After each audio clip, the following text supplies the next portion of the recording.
नाज़रीन, GGP media में खुशामदीद। Iran Israel जंग जो जारी है उसको दे के मल्टीपल एंगल्स पूरी दुनिया में डिस्कस किए जा रहे हैं।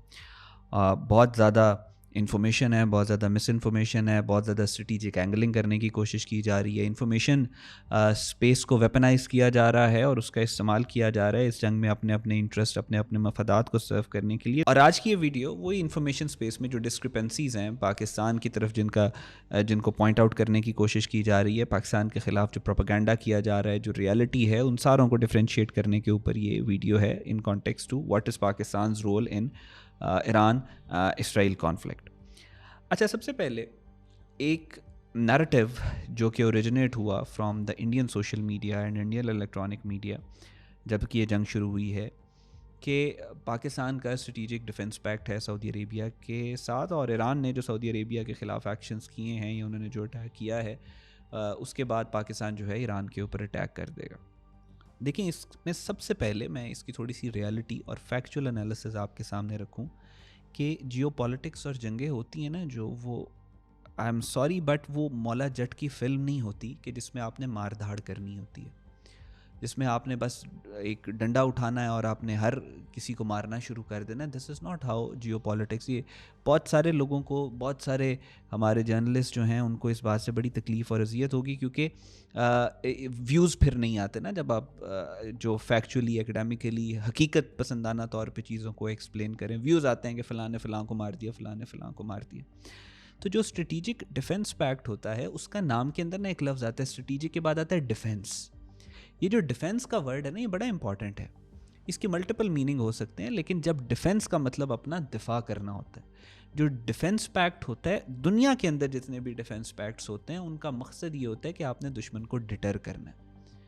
आप जब फौज जो होती है उसका भी ज़्यादातर, फौज की एग्जिस्टेंस जो होती है, फौज अपनी ज़िंदगी के अंदर एक फ़ौजी शायद लड़ता कम है लेकिन मौजूद ज़्यादा रहता है इंफॉर्मेशन स्पेस और जियोपॉलिटिकल स्पेस के अंदर, क्योंकि मेन जो मकसद होता है फ़ौजियों का वो होता है दुश्मन को अटैक करने से रोकना, डिटर करना, डिटरेंस। दुनिया में सैकड़ों न्यूक्लियर बॉम्ब्स हैं लेकिन इस्तेमाल सिर्फ हिरोशिमा नागासाकी पे हुआ था। बाकी जो बॉम्ब्स हैं वो क्या कर रहे हैं, वो दुश्मन को डिटर कर रहे हैं न्यूक्लियर स्पेस के अंदर।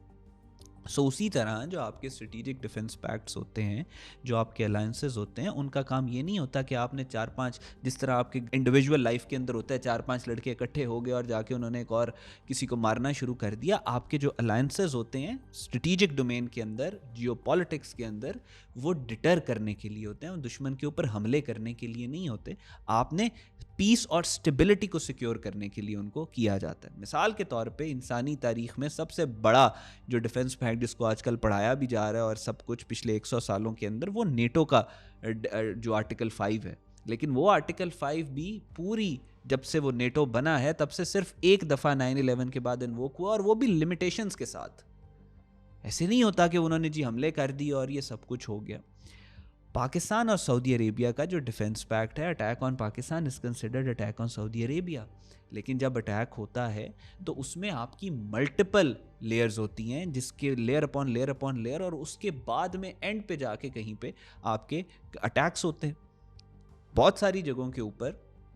एक चीज़ होती है जिसको एस्केलेशन लैडर कहते हैं, एस्केलेशन कंट्रोल कहते हैं, वो भी आपने करना होता है। अगर आप एस्केलेशन कंट्रोल नहीं कर सकते तो कॉन्फ्लिक्ट में आप कामयाब नहीं होंगे, आप हारेंगे। उसके बाद डिप्लोमेटिक एंगेजमेंट होती है, स्ट्रेटेजिक सिग्नलिंग होती है, डिटरेंस पॉस्चर होता है, इंटेलिजेंस कोऑपरेशन होती है, रीजनल मीडिएशन होती है, और फिर उसके बाद आपकी इकोनॉमिक मीडिएशन होती है। पाकिस्तान और सऊदिया की इंटरेस्ट में इस वक्त क्या है कि सऊदिया खुद भी यही, सऊदीज भी यही चाहते हैं, वो एस्केलेशन नहीं चाहते।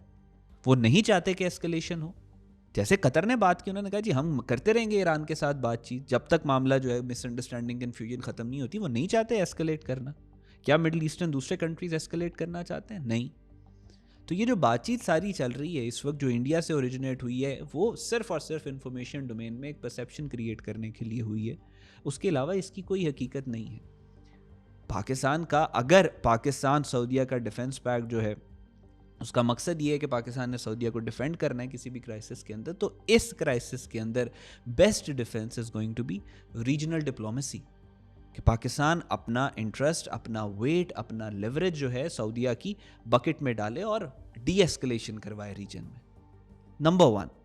दूसरी बात अगेन इंडियंस की तरफ से आई कि जी पाकिस्तान के लिए बहुत मुश्किल हो गया है, जंग हो गई ईरान और यहाँ पे सऊदीया के दरमियान में, तो पाकिस्तान क्या करेगा, ये तो पुल सिरात है पाकिस्तान के लिए। सबसे पहली बात ये कि पाकिस्तान जिस जगह पे मौजूद है ना, एक तरफ 5 गुना बड़ा हमारा दुश्मन बैठा है जिसका नाम इंडिया है, जिसको हमने अभी कोई तकरीबन चंद महीने पहले जिसकी हमने तसल्ली की है एयरफोर्स से लेकर उनके जो ग्राउंड ट्रूप्स हैं वहाँ तक। दूसरी तरफ हमारे अफ़गानिस्तान है जो कि शोरूम है पूरी दुनिया की दहशतगर्द तंजीमों का, उसकी भी हमने अल्लाह का शुक्र है अल्हम्दुलिल्लाह बड़ी तसल्ली की है, अभी भी हो रही है, ऑन गोइंग प्रोसेस है। सो पाकिस्तान को अगर ये कि रीजन में जंगें हो रही हैं और पाकिस्तान उससे बहुत ज़्यादा पैनिक में चला जाएगा, पाकिस्तान को ये तो डेनमार्क के सराउंडिंग में कहीं नॉर्वे वाली जगह के ऊपर जंगें हो रही हो ना उनके नेबरहुड में, इस तरह की चीज़ें उनको सुनाया करें। पाकिस्तान जंगें हो रही हैं, एक रियलिटी है, पाकिस्तान उसके साथ जी रहा है, it's a practical reality. Pakistan is a very realistic country. So Pakistan के लिए पुलसरात बन चुका है ये जंगें जो हो रही हैं। हाँ, पाकिस्तान पे इकोनॉमिक बर्डन इसका आएगा, उतना ही बोझ आएगा जितना इंडिया के ऊपर आएगा, बल्कि उससे कम ही आएगा पाकिस्तान के ऊपर, जो ऑयल और पेट्रोल वाला सारा मामला है। हमने तो अमेरिका से परमिशन नहीं ली, हमने रशिया से ऑयल जो है वो मंगा लिया, हमें कोई प्रॉब्लम नहीं, हमें इजाज़त से नहीं, एप्लीकेशन नहीं लिखनी पड़ती डोनाल्ड ट्रंप को, हम ले लेते हैं जब हमें ज़रूरत पड़ती है। सो जितना को इंडिया को प्रेशर आएगा उससे कम ही आएगा पाकिस्तान के ऊपर। लेकिन हाँ कि पाकिस्तानी खौफ में मुब्तला हो जाएंगे, ऐसा नहीं होने वाला। जब तुम लोगों ने हम पे अटैक किया था हम तब में खौफ में मुब्तला नहीं हुए थे, तो अब हम क्यों मुब्तला होंगे। दूसरी बात, थिएटर्स जो हैं वो डिफरेंट हैं, एक मिडल ईस्टर्न थिएटर है और एक साउथ एशियन थिएटर है। पाकिस्तान साउथ एशियन थिएटर पे है, मिडल ईस्टर्न थिएटर के रिपरकशंस आते हैं साउथ एशियन थिएटर पे, बहुत ज़्यादा आते हैं। लेकिन जो प्रोपेगेंडा इस वक्त किया जा रहा है ना कि बिल्कुल ही चीज़ें रुक जाएंगी और ख़त्म हो जाएंगी और ये सारा, उस तरीके से नहीं हुआ। पूरी दुनिया इफेक्ट होगी, हम भी दुनिया के साथ हैं, लेकिन as compared to the Middle Eastern countries जो कि इस टर्मोइल में सबसे ज़्यादा हिट होंगी, उसके मुकाबले में पाकिस्तान पर इसका इम्पैक्ट इतना ज़्यादा नहीं आएगा जियो पोलिटिकली। हाँ, इकोनॉमिकली आएगा इम्पैक्ट, और हम वो Pakistan is a resilient nation जो है, हम उसके साथ चलेंगे, हम कर रहे हैं। तीसरी बात, सऊदी और ईरान के दरमियान में पाकिस्तान को ये तो बड़ी प्रॉब्लम होगी, सऊदी और ईरान के दरमियान में कॉन्फ्लिक्ट हो गया तो पाकिस्तान कैसे मैनेज करेगा। अभी पाकिस्तान पिछले 70 सालों से कर रहा है, पहली दफ़ा है सऊदी ईरान के दरमियान में हमने डीएस्केलेट करवाना है मामले को, पाकिस्तान बहुत अरसे से करवाता चला आ रहा है।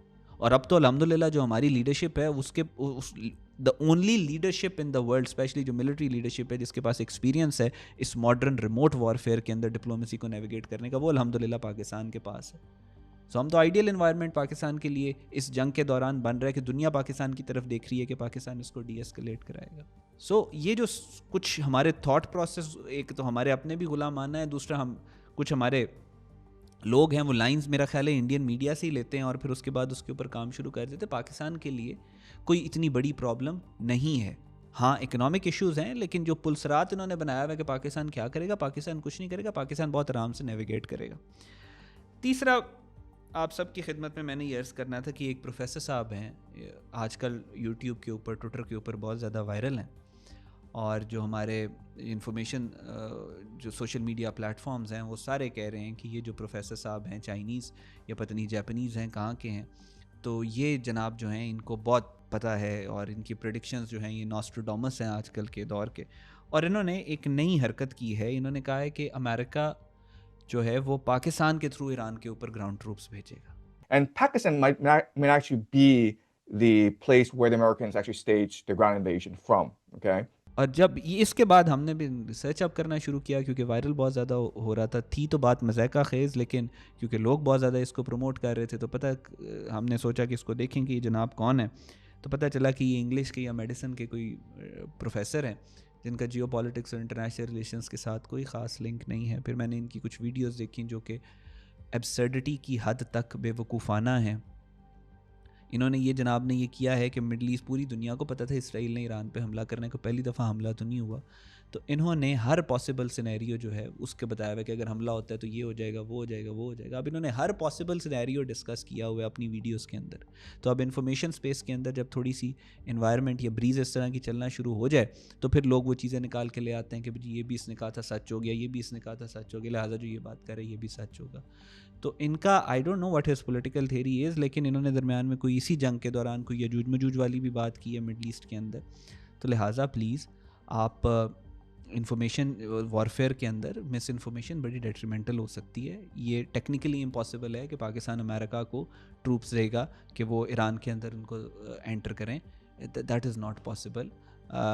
इसकी मैं छोटी सी एग्जांपल आपको देता हूँ कि उस वक्त तो बिल्कुल अमेरिका जब अपनी पीक पे था बुश के दौर के ऊपर, the only super power in the world, और पाकिस्तान में दहशतगर्दी से पाकिस्तान रोज़ की हलाकतें हो रही थी और पाकिस्तान में शहादतें दे रहा था और इकोनॉमिक टर्मोइल पाकिस्तान में अपनी पीक के ऊपर था। पाकिस्तान ने उस वक्त इराक की वॉर के ऊपर पाकिस्तान ने जो रेजिस्ट किया था वो तारीख का हिस्सा है। अभी तो Pakistan is a very powerful country at the moment. So please ये जो इन्फॉर्मेशन स्पेस के अंदर ग्लिचेस होते हैं ना इस तरह के, ये professor ji, I like the professor, I like his energy, Allah ने इसको इज़्ज़त दी है, लोग सुन रहे हैं, देख रहे हैं, बड़ी अच्छी बात है। लेकिन जो स्ट्रेटिजिक चीज़ें हैं उस पर ये नीम हकीम ख़तरा जान वाली बात है। प्लीज़ इनको सीरियस ना लें। पाकिस्तान जिंदाबाद।